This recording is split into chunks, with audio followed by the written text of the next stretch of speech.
Hey, what's going on, guys? So phase one, workout A, we're gonna start off with our hollow body position and leg raise progressions. Highly recommend you go check out the Gold Medal Bodies, guys. Reference that in the manual. Go check that out for the hollow body position and A, the gymnastic stuff. The leg raise progressions from the Combat Conditioning book. You can also check that out on YouTube.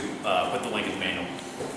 So right here on hollow body position, I do it slightly different than the GMB guys. I really press lower back hard on the floor. They like to go in the middle. For me and my build, that just doesn't work quite as well as coming out here.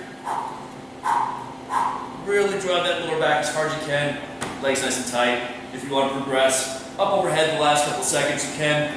Remember, during that minute, just work on the skill. Don't necessarily just try and smoke yourself, but work on the skill of getting a nice solid position. Really working on the hip posture. Into the leg raises. For this phase one, you can start off with a 90-degree angle if you want to on these leg raises. Slowly start extending that out. And again, watch this upper back, making sure it's not popping off the ground. Want that nice neutral spine without the shoulders popping off right through here. You can straighten it all the way out if you want to. Work it up through there. Work up to about 30 reps or so on this core stuff. Next, we'll get into the power. We'll show that here in a second. And rolling.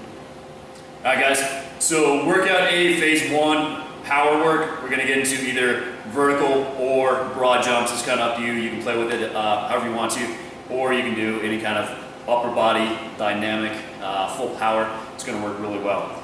So on your broad jumps, really simple, just try and stick the landing, nice and solid. Vertical jump, same thing, that short transition phase.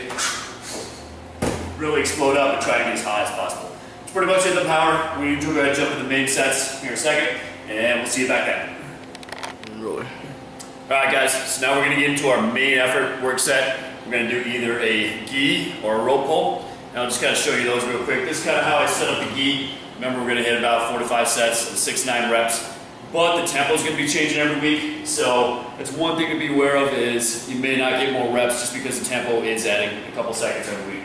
The way I set the gi up is I've got the collar right here. When you grip it, you want to grip just like you would in a judo grips. Those of you that are into your sport type stuff, you definitely want to get that judo grip right there, or whatever your sport specific grip happens to be. So you can either grab the collar, you can grab the sleeves. Try not to do the old, just grab it like you normally would for a grip. Basically real simple. Pull yourself up, get that 3 to 5 second lower. Nice and explosive on the way up, and all the way back down. Now these are the main effort set. If you need to, as you start getting further into the sets, if you need to pause at the bottom. So if I were to start getting fatigued here, take my 5 seconds down. If I pause with the feet and then pull myself back up, perfectly fine.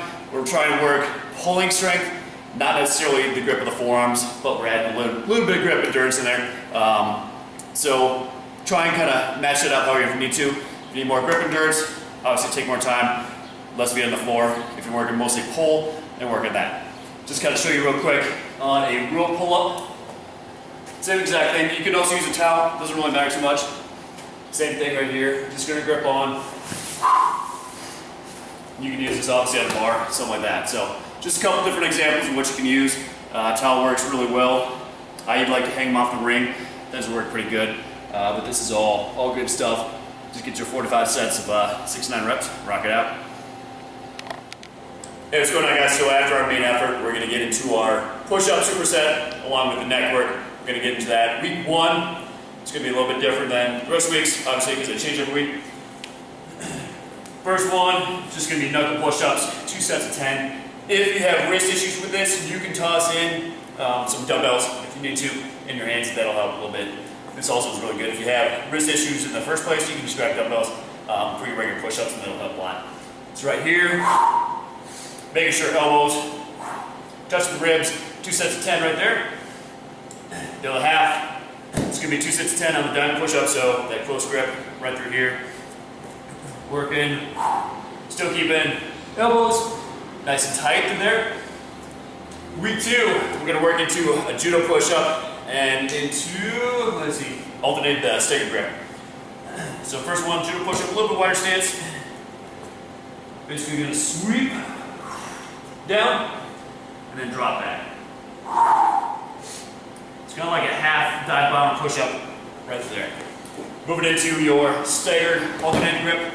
It's a staggered grip right here. Just gonna have one hand further than the other. Switch either after 5 reps or out on the other side, doesn't really matter which. Keep those nice and locked in, nice and solid. Third week, we've got our knee check and push-ups. So knee check push-up, otherwise known as Spider-Man push-ups, basically same thing. You can either alternate every other rep or 5 reps. Into the Uchimatas, right through here, as you push up, basically going to kick up in the air, right there. Again, you can either alternate legs, or you can just go through one whole set with them, and one whole set on the other side. Working into the neck work, we're going to grab, I just basically have a gi belt here, you can use a towel, doesn't really matter what. We're going to work on 5-second holds. I like to superset these, so I'll do either a set or 2 sets of the push-ups, and then I'll toss in a set of this, and kind of alternate in that fashion. It seems to work the best. Or you can do 2 sets, so 1 set of each of the variations of the push-ups, and then jump into one of these sets. So right here on the high position, static contraction, again, just pressing back into the belt, 5-second hold there, down into this low position, driving up against the belt, 5 seconds right there. Real simple. Get our push-up and neck, superset there, and then we're going to jump into our first T set here in a second. Alright guys, now we're going to get into our first escalating density set. Should have read the manual how to do this, but 5 minutes. Basically, you're just going to go between 2 exercises, take a little bit of rest in between, and the next week try and beat your total number of reps, if that makes sense. Since these are 2 body weight exercises, you're not really going to bump up weight at all, so it should be pretty easy. Just use the rep volume to kind of manipulate that. So going back and forth, 3 to 4 sets, throwing between 9 to 15 reps or so. We found at the end I was getting about 12 reps for about 4 sets. The last minute, you want to really blast it out. Do a couple reps there, a couple reps there. Just make sure even on both, go back and forth. So first one here on the ring dips. Spacing should be about shoulder width. I generally like to have them about the clavicle height, so that way when I'm actually up on the rings and I do a dip, my feet don't touch the ground. So right here,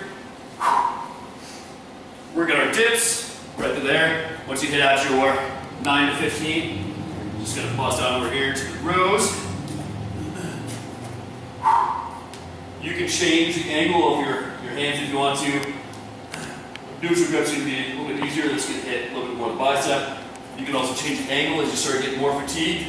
You can start coming up right there. If you don't have a T-Rex or something, you can just grab a rope, sling it over, pull a bar. Doesn't really matter too much. You can also go to a park, hit a swing. You can go in the back of a tailgate of a truck, use that to row with.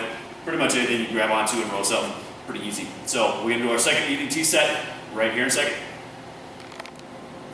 Alright, now we're going to get into our second and final escalating density set. This will be the last one for this workout, then you'll get some flexibility work. Highly recommend Joe DeFranco and James Smith's recharge system in upper body. Really focus on that stuff. Backs, necks, all that good stuff. But first we're going to get into this EDT stuff. Basically just going back and forth just like we did on the dips and the rows. Going to grab your barbell, standard curls right here. It's up to you if you want to do a power curl and really try and overload the bicep, or if you want to just go straight curls, it's really up to you. So you're 9 to 15 there, then you're gonna hop over two plate pinch. Right through here, just gonna grab 2 plates. You can either do this with 2 hands, right here, or grab another set and do single on each. Now these, you wanna go as long as possible.